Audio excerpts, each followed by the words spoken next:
नमस्कार, मी सचिन शिंदे, शिंदराज मसाले, लालबाग.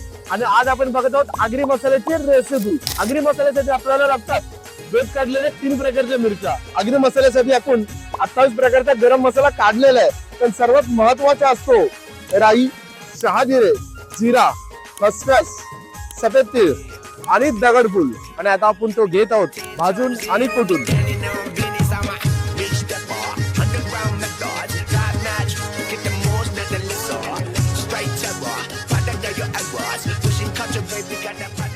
आहा, खमंग, चवदार आणि झणझणीत असा आपला आगरी कोळी मसाला तयार झालेला आहे. तुम्हाला जर हा आगरी मसाला हवा असेल तर आमच्या खाली दिलेल्या शिंदराज मसाल्याला कॉन्टॅक्ट करा किंवा आमच्या शिंदराज मसाल्याला भेट द्या.